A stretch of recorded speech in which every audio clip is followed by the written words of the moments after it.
Elevate yourself. Empower others.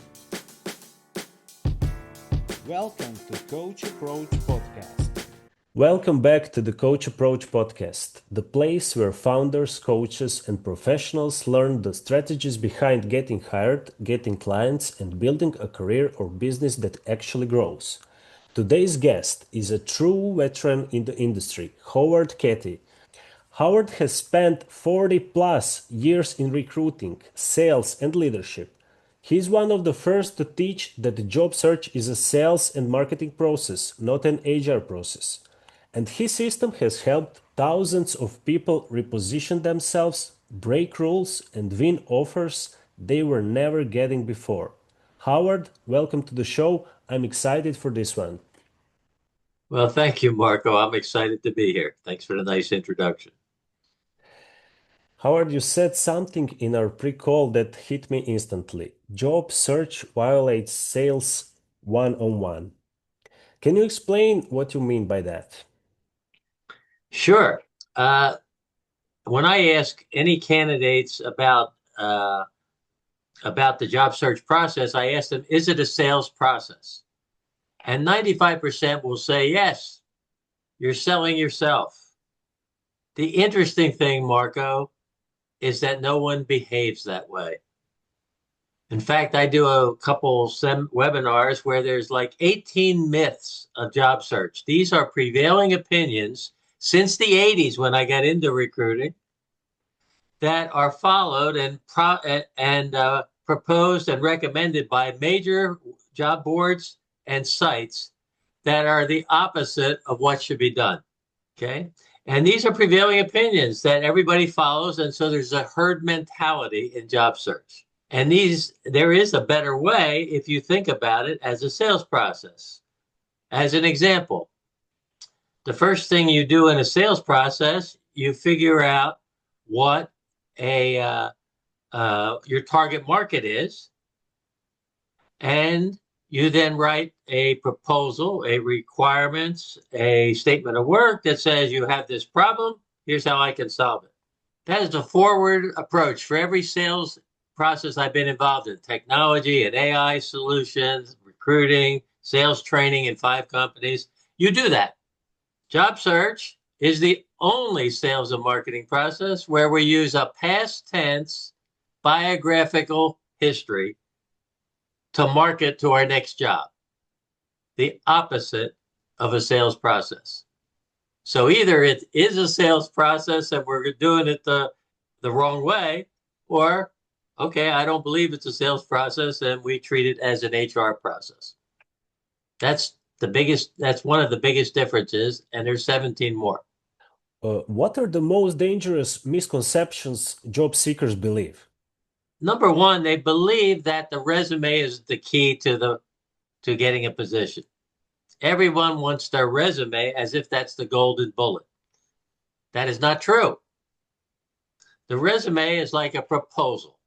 It's like a marketing document, a proposal that can undermine you to get a job, but it's not the key of why I'm going to hire. I've never accomplished a sale with a proposal. I accomplished it with a sales call. And the sales call is the interview. And a series of sales calls are the interview process. And so the key is, and 60% of whether you get the opportunity is how well do you interview. I've taught interviewing to candidates. We went out and my recruiters, 500 recruiters, we taught every candidate how to sell themselves in the interview, which would double or triple their odds of winning. So the interview is the key element of it, yet most people do not treat that as a sales call. You coach thousands of candidates, and you said Yep. something powerful now. The interview is the sales call, not the resume. Why do interviews go wrong for strong candidates? Yeah, it's because an interview, first of all, most people go into interviews and they are reactive.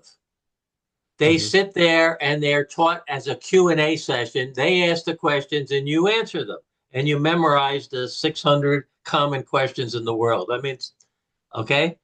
That's how most people approach an interview. And then at the end of the interview, they get to ask their questions. Well, in And every sales call I've ever been involved in, you don't sit there and let the person uh, ask you questions. You initially ask questions. What are your requirements? What are your top criteria? Where you're trying to get to, so that then you start answering the questions to sell toward a goal. Most people because, don't get to the criteria at all, and if they do, it's at the end of the interview when it's already over. So the trick is, I'm playing Q&A passive. I teach people how to play proactive like a sales call, and therefore you control the sales call, not the interviewer. And it can be done very nicely. yes, because they need to position themselves like a solution. And Mm-hmm. what should people do before they even answer the first question? Yeah, before they answer the first question, what you want to do is start the conversation nicely. But most importantly, even if you are reacting to their initial chit chat and rapport building, at right up front, you need to come up with what are the top three criteria most important in this position. And you want to stay focused on them during this call, because otherwise, going back to your previous comment, the most qualified people can talk them out of jobs. And I've seen this personally many times, by going down the wrong path because they don't know what the person's really looking for. And that's what they do. They talk themselves out of jobs. They say something that later turns out to be something they don't want. They're not building chemistry. They're not establishing a two-way dialogue, which is what we should do in a sales call. You demonstrated something incredible in our pre-call, transforming a school bus supervisor into a logistics professional with a forward-looking resume. Why does a traditional resume trap people? And Yes. how does a forward-looking resume instantly reshape someone's career? Well, I've created the forward looking resume in 2009. I had written resumes in the 80s, but when I went into coaching, I noticed that the resumes were the same for everyone, basically, since the 80s. No one had changed how they thought about this process. And so what happens is, if the resume is a chronological history, there's a whole bunch of things. That chronological history, it might be supportive and it's an indicator of what you want to do if you want to do the same thing. So if you have a nice pedigree resume, chronological history might work. But if you want to transition, like that particular candidate example wanted to, and if you want to emphasize another part of your background, and most importantly, when you're in sales, you always sell forward to where you want to go and the position you want to go, to show that this is what I'm interested in doing, and here's why I'm qualified to do that job. That should be the message of a resume. Another couple myths are: keep the resume short. That's like telling me to keep my proposal short for a contract or something. You never win with a short proposal. You win with a complete proposal. So the goal is to present yourself. This is where I want to go, and this is why I'm qualified. As a recruiter, I don't read resumes. That's why the short proposal somehow has some credibility. But I scan them. So the length of the resume is not the issue. It's the scannability of it. And when I bring up a resume out of the thousands I've ever looked at, et cetera, I want to see two things real quick. I'm going to give them 20 seconds, 10 seconds, 10 to 20 seconds on that first page. And I want to know, what do you want to do and why are you qualified? And many people have their best qualifications buried on page 2 and 3 of a chronological resume that never gets considered in the screening. It misguides the interview, and it doesn't present your best foot forward when you leave the building, so that the manager or your advocate can help sell you to the invisible decision makers. So a forward-looking resume is just like any other sales proposal. It says, Here's what I want to do. Here's why I'm qualified. It's complete so that everybody, it controls the flow of the interview questions, and it sells when you leave the building. It has 8 purposes. That's the opposite of what a biographical history does. You would think that even college graduates should have a 2 to 3 page resume. Sure. Mm-hmm. Yeah.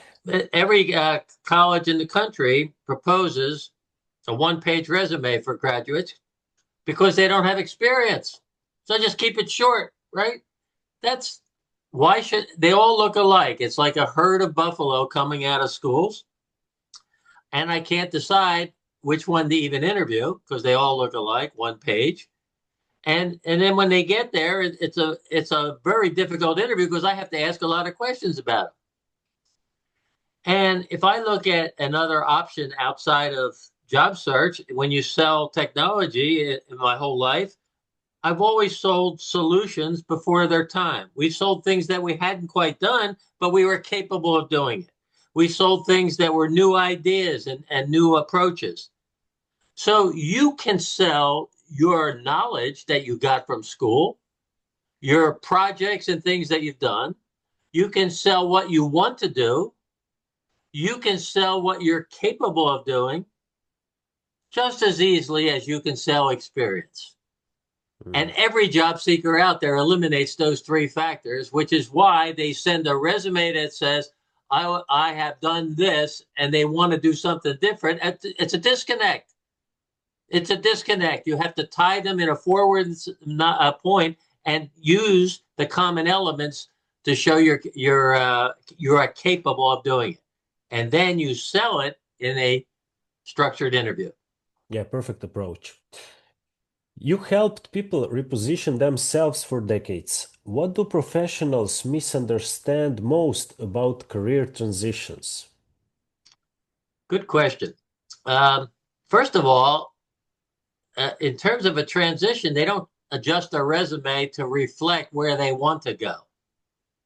It reflects their past.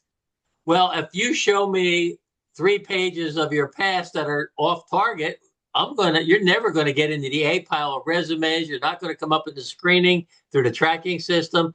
The recruiter is going to look at it and say B pile.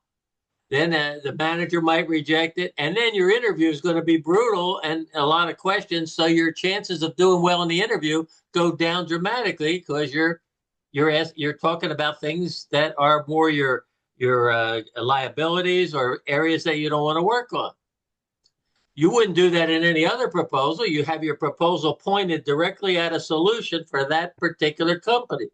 It could be a sales a situation. It could be a project. It could be a proposal. They're always forward looking to solving a problem.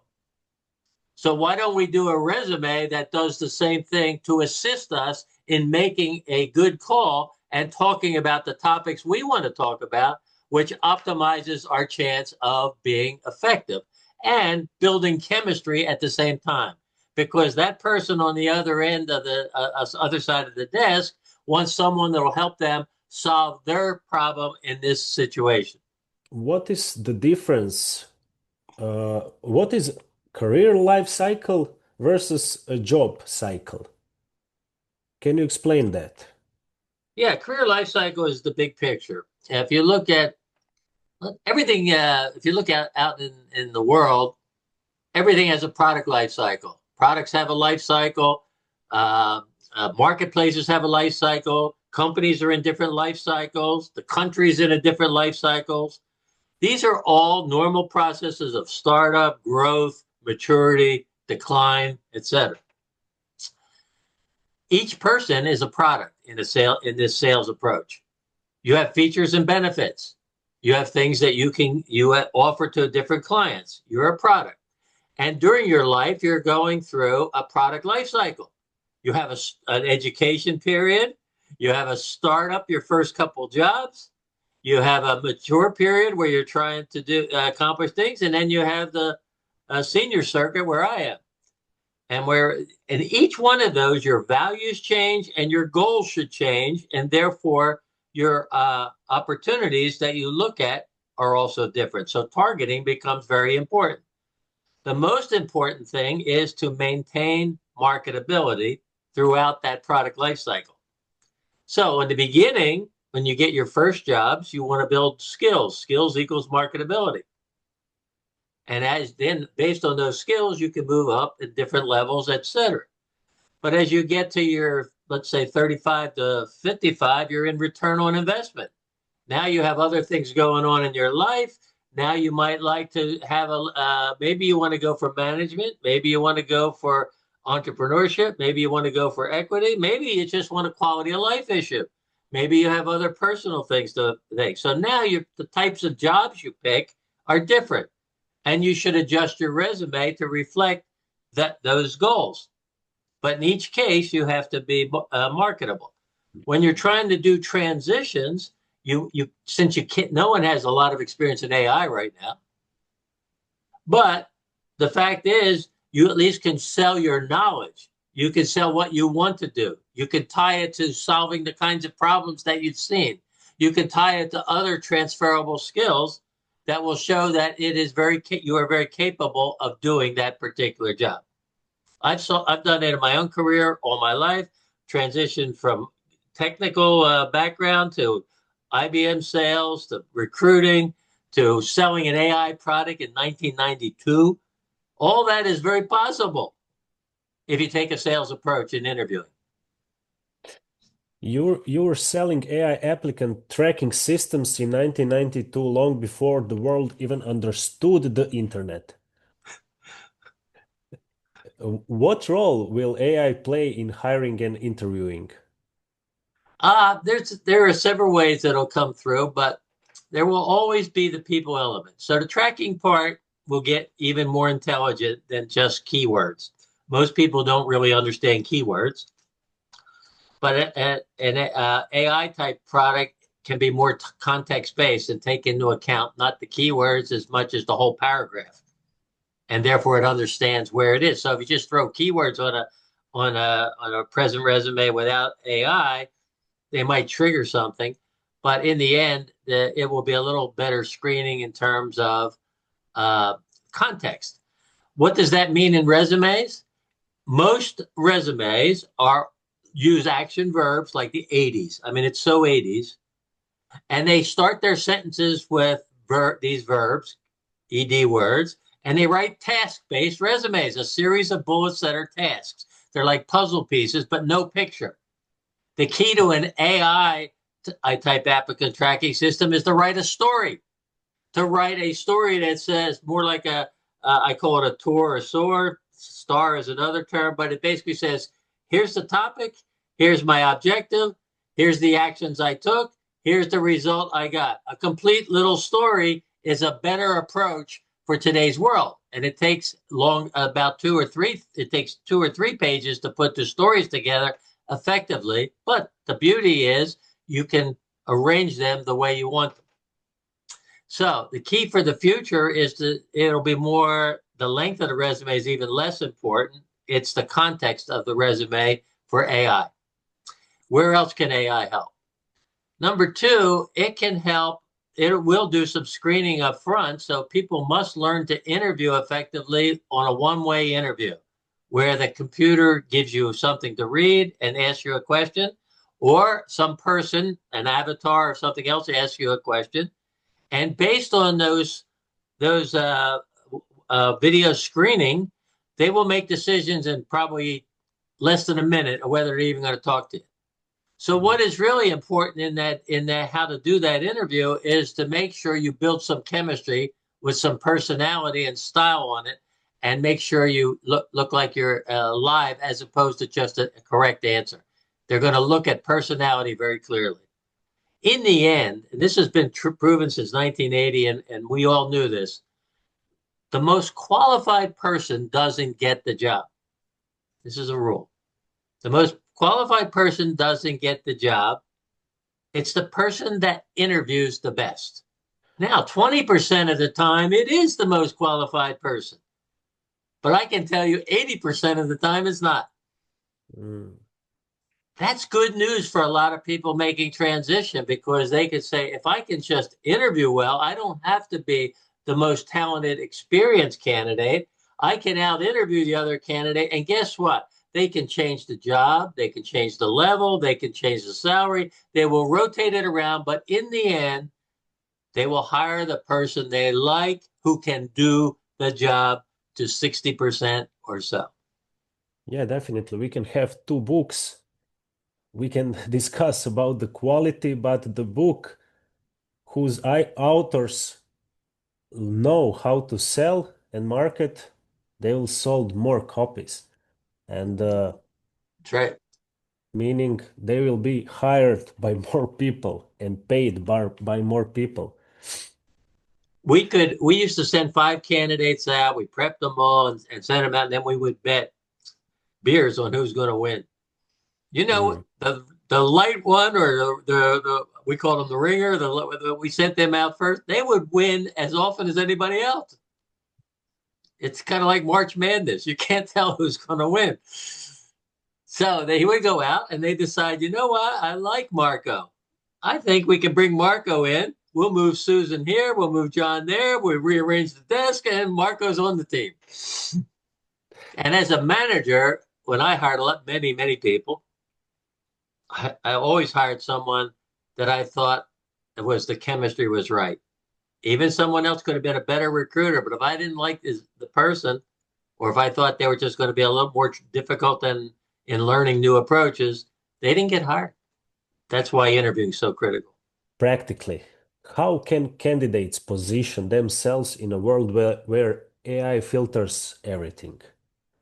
The first step is the resume should point toward the job description as best we know it. Another myth, however, is that the job descriptions are never accurate. They're half accurate. But we have to assume if that's our best guess, or unless we had a conversation with someone, that's the best information we have. So we take a shot at it. And what we have to do is make sure that our resume will point to the job titles and the job description and the job priorities as best we can with stories and let's say a little more of an abundance of proof rather than be short. And that's the first thing to get through the screens. So as a recruiter, I see the title, I see what I want. Okay, I'm going to send this person through, or I'm going to make the second call, which is a one-on-one to that person to talk to them.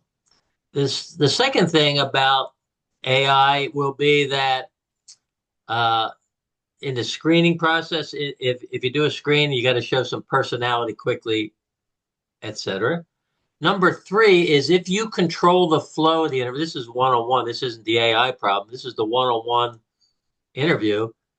By you making it a interactive conversation early and not waiting to the end of the interview to ask your questions, you immediately show a proactive confidence that the manager likes. Mm-hmm. And you just do it nice and smoothly. And that shows your listening skills and your communication skills. And that will always outpoint someone that just has the knowledge. Where else would it come in? I don't know if it comes in at the back end too much. That's probably the 2 primary areas where people are focused on interviewing. Are you telling that 2 critical skills for employees today, and it seems for me like a standard, is to learn about sales and marketing? Isn't it interesting that I think that's the course that colleges forgot to teach, how to get a job. They don't teach it. No one has taught it that I'm aware of. They have some career counseling a little bit like it. And every career center goes down the same path and they all copy the same things. They haven't thought the process through as a sales process, which is the point of this discussion. They do it as an interview process. Why did they do that? Because HR departments want to manage resumes. The software wants to manage resumes. Everybody wants your resume to look alike. LinkedIn wants you to use their PDFs even and apply to jobs. So everybody looks the same. And yet every candidate says, I want to look different. Well, you can't look different following that format. And it's not only that, it's ineffective. What you've done in the past can help you in the future, but it doesn't necessarily predict what you can do if you are interested in a transition. You're saying that people should manage their careers like a product. How should people manage their careers like a product? Well, a career is a series of successes in a job, right? And getting jobs. Mhm. And so the way they should manage their product is like any product, it's sales and marketing. The marketing side is maybe the resume. Okay. The sales side is the execution of identifying the right potential customer for your product, you, identifying what you can contribute to them to solve a problem, and then making a good sales call to show them why you're better than other candidates that they're looking at. And that process, sales and marketing, is easily, I wouldn't say easily taught, but most people have never been taught that. Most candidates will say to me, well, I'm not good at selling myself. Well, I don't have the experience to sell myself. I haven't done that before. And I'll ask someone, do you know how to do it? Oh, yeah, absolutely. Then sell it. If you're just because you haven't done it doesn't mean that you can't, if you can do that job, but just because you haven't had the experience doesn't mean you can't get a job and do that job. Everybody has learning curves when they go to a new job. And the point is, you can sell what you're capable of doing. I've sold that my whole life. We've sold solutions my whole life that I sold computers before most small companies had computers. If someone said to me, Howard, can you write a resume for a zookeeper? I've never written one of them. Does that mean I can't write a resume for a zookeeper? No. I'll give you another example of what happens. Sometimes many people, it is a back to the future problem where they are in a position now where they were demoted, changed careers, have a contract, but their best experience was on page 2 or 3 of their biographical history. They want to bring that to the forefront. Well, you can't do that with a chronological resume, but you can with a forward resume. And now you can say, here's why I want to go back. And you sell why you want to go back to that option at this point in your life. And you make yourself a candidate that is straightforward, can do the job, and they have confidence on why you're doing the job. So transitions can be handled by, you should put your best foot forward on a resume. If someone's been out of work or have a lot of job hops on the first page, do you think they ever get looked at? No. No. And when there's 300 resumes coming in, those are easy to rule out. They don't even show up in the tracking system. But you don't start the interview off in any sales, or you don't start any sales call off with the weakness of your product. Why would you start that off? Oh, here, you need a new dining room. Let me show you what I've done over here in the base in the putting together new kitchens. Wait a minute, I'm looking for a dining room.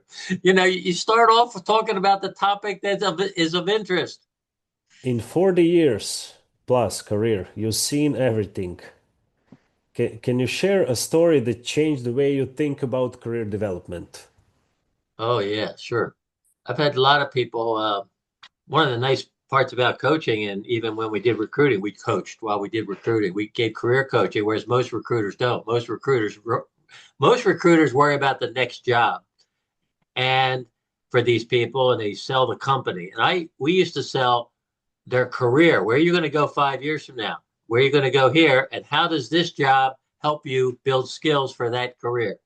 And secondly, we didn't sell the company first. We sold the position first because that's where you actually get the skill set.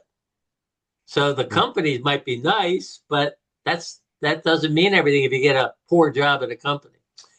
So that was one of the things that we did to help people. But I'll give you one story, a quick one. And had one candidate that she was a very talented person in a major bank. And she was in the IT space and doing HR applications. She got my name from somewhere, called me up, and she wanted to interview with a as a project person. She had 2 languages. She wanted to do a South American type interface with a different part of the bank, and she wanted to be in this in more in the customer support area. So she didn't have a lot of background in that. So I said to her, "Well, here's what we do. First of all, go discreetly here, go over and have a cup of coffee with the person leaving the job, and say to them, "Hey, I'm listening. I'm interested in applying for this role. What do you think?" And she was told point blank, "You are not qualified. You don't have the background. You're not even in the game here. Don't even bother." Now, the thing she didn't know was that her HR person told her that you apply and we'll make sure you get an interview, right? So we wrote a resume up in a forward-looking manner of what she wanted to do and pulled out the elements that help prove her capabilities and some of their capabilities, but she had no knowledge of that area. And she sent it into the HR department. And 24 hours later, she got rejected. And then she called me up and said, "Well, now what do we do?" I said, "You got to go to your friend now and there and say, 'Listen, I'm having a little difficulty getting through the gate here.'" And they're like, "Okay, we'll take care of it." Meanwhile, she gets scheduled for the interview at this department, right? They're all banking here, and these are the non-banking products over here. So she has no awareness of this other environment, but she's got Spanish and a couple other things that we can work with, right? Mm-hmm. So she's going to go for an interview there. And lo and behold, she knows going in that the same lady who told her not to apply is going to be in that interview. A little awkward. She ran that interview. I coached her how to. She ran that interview, top to bottom, the right way. She beat out 4 other people from that division and got that job. And did really well. And then 2 years later, we did the same thing in another part of the bank where the same exact thing happened. Why did she win? She out-interviewed other people, and she had great chemistry, and she showed why she could help them. And they figured, okay, you can learn the product because that's intellectual skills. Here's a big element to consider. Some skills are intellectual. If you ask me to learn a product to sell and said, "Well, you never sold this kind of software, Howard," are you kidding me? I said, "That would take me a week to learn what your software does and how I had to sell it." That's intellectual knowledge. What I really bring to the table is experiential knowledge. And that takes long periods of time to get good at. So the key to a lot of the executive level and higher level people is sell your experiential knowledge as opposed to what industry or what products or what intellectual things you know. Those can be picked up. So experiential knowledge is always more valuable. Well, this lady was a perfect example of getting jobs where she didn't have the intellectual or product background, but she had all the ability to build people and projects and manage growth in business. Let me give you a story of on the low end first, and then I'll come back to a high end real quick. But I had a young kid who was 26-year-old, and he was lost in his career, didn't know what to do. Spent his whole in high school and college. He did a lot of hospitality work, had a little bit of a 4-month sales stint in a staffing company that was failing. And then in the end, he didn't know where he was going. Came to me and I asked him, "What do you want to do?" He didn't know. What do you think you ought to do? He said, "Well, maybe sales." Okay, great. We're in sales. Let's always take something. Whenever you're not sure of something, take something you like, because if you'll never be good at anything you don't like. All right, great. What do you want to sell? Don't know. What do you read about? What do you think about? What's your hobbies? He goes, "Oh, I make bourbon." Bourbon. So I asked him about a particular distillery and he named the brands. I said, "All right, we're in the bourbon business." So what we did, we wrote his traditional past tense resume that would never get him into a sales role in any company, anywhere, right? And completely rejuvenated it into a role that emphasized hospitality, that emphasized his a little bit of sales background and his knowledge of sales, and several sections that talked about what he knew about alcohol. And the top of it was opportunity in the wholesale alcohol distribution business. Got 3 interviews, 3 offers, turned into a 7-year career, a promotion or two, all of that by changing the way he looked at himself as a product and learning to sell it with enthusiasm. And they all wanted to hire them. Very successful career. That's exactly the kind of story I want to hear because I'm thinking that you have like a superpower to you have ability to unpack them and help them to employers. Well, I like to think so. And you can use this approach if you begin. One of Covey's effective habit habits, 7 habits for highly effective people, is begin with an end in mind. So the first step of many job coaches, et cetera, is send me your resume and we'll get that cleaned up. I can't write a resume unless I know where this person wants to go. So our first step is, okay, what's the target market that we're going to go after for your next job? We got to figure that out first. Without that, what good is the resume? It's off target. How can you possibly be right? Right. So we figure out where the goal is, and that could be what you want to do, what you have done. It could be something that balances your life. It could be a step backward, could be a step forward, could be a contract. I don't care what you pick out. Let's figure out our goals. And then from there, we'll figure out what are the requirements, needs, and the keywords or what are the skills that particular target market wants. Then we work into the resume and write a resume that fits that market nicely. It's a segment, it's not a specific company. You don't want to be playing with resumes all day, but you can go after a segment. And then we're ready to approach that market just like you would approach it with any other product. If you have an expensive product like my AI system back then, you can't go to a small company. It was 5 times more expensive than an applicant tracking system somewhere else. You had to go to Disney or Florida Power and Light or large companies where they had thousands of resumes coming in. They could afford the product, and then you could put your presentation together. So in any transition, we want to start off with where do we want to go, and then we look at their background and we figure out what's the best way to approach it. A lot of people, if they're unemployed right now, have a problem where they have to explain that unemployment because they put their latest job right on the front page and it says 2024. Where are you doing for the last year? And then they're automatically on defense. They started the conversation off and they're in trouble. So don't do that. Start off with a professional summary, tell them where you want to go, kind of merge the track record together, and you write a different kind of resume that presents your strengths and doesn't sit there and bog you down on handling liabilities. Howard, if someone is feeling stuck, what are 3 things they can do tomorrow morning to change the trajectory of their career?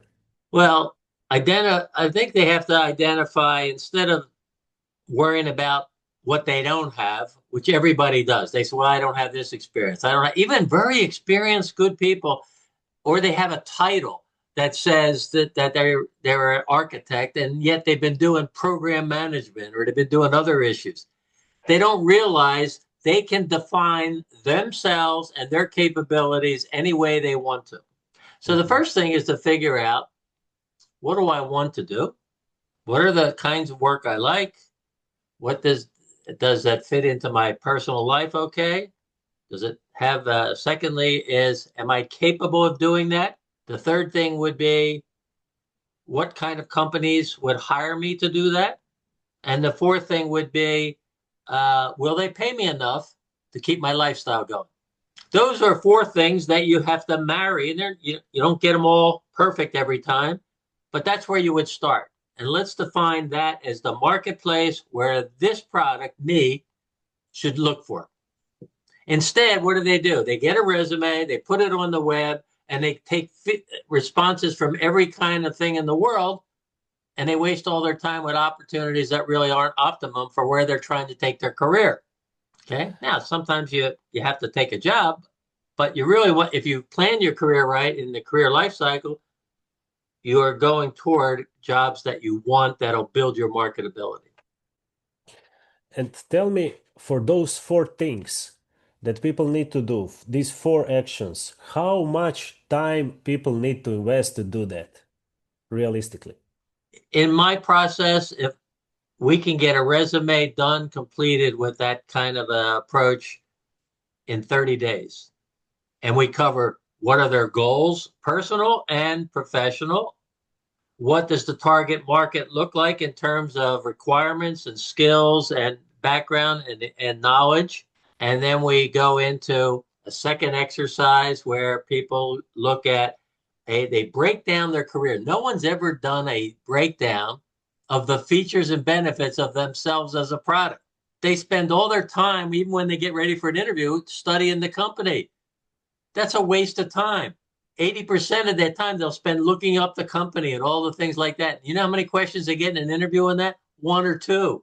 The whole question is they should be spending their time understanding who they are as a product, because that's what they're selling, so that when they get to the interview, they have all their lists and stories and everything ready so that they're selling themselves during that interview to solve that person's problem.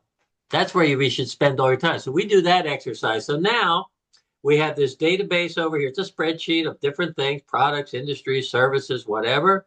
We have that all there laid out. Here's my skill set. Here's the target market. Now, instead of dumping everything on a resume, we pick and choose out of that database those things that are appropriate to take me forward to the target market. And that's how I write my resume. That can be done in 30 days. Understand. And how about preparing for the interview? Well, I have a video library put together that gives you the philosophy, gives you the structure. It gives you 5 techniques on how to put your messages together. Very simple. It's a combination of lists and questions. It shows you how to simplify your communications. And then there's a specific structured interview, a sales call, old IBM sales call. And it's a structured interview of how you're going to control and the flow of the interview. Nope. Most people will tell you the interviewer controls the interview. That's not true of a sales call. The salesperson controls the interview, but no one has been taught how to do it. And they say, well, I can't do that. Sure you can. You've just never been taught.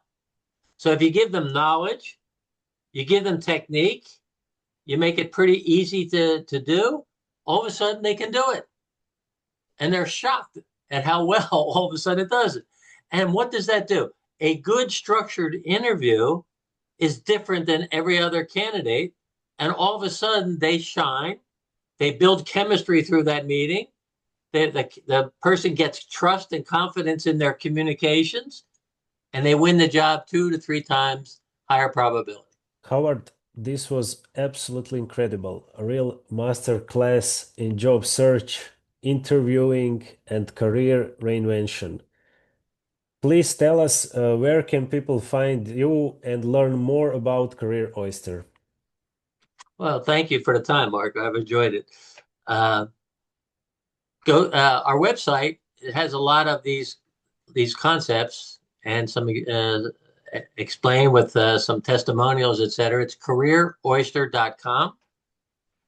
You will also find a couple videos there and of explaining this approach, which I'm very happy to share with everybody. And then if they get on my calendar, reach out to us through the email, howard@careeroyster.com. I'll be glad to give you a free, probably a 45-minute discussion of where you are, what you're trying to do, give you some ideas. And then if you like the approach, like the philosophy, we'll help you out and help build your career. And it's really, we changed people's lives by teaching them how to sell themselves. And it changes the most valuable skill you can get. It's not the resume, it's the interview. If I didn't have that product, I probably wouldn't be in coaching, because that interview is required for every promotion, every job, every time you want to make a change. It works in your day-to-day communications. That's all part of that communications. And if you can get better at that, you will win better jobs, which will increase your trajectory of your career. So interviewing is better jobs, better career, better life. And people will use that skill the rest of their career. Howard, thank you for being the guest on the Coach Approach podcast. My pleasure. Take care. This was the Coach Approach podcast, the place where leaders, coaches, and professionals learn how to reposition themselves and win bigger opportunities. If these episodes gave you clarity, share it with someone who needs it today. See you in the next episode. Elevate yourself. Empower others. Welcome to Coach Approach Podcast.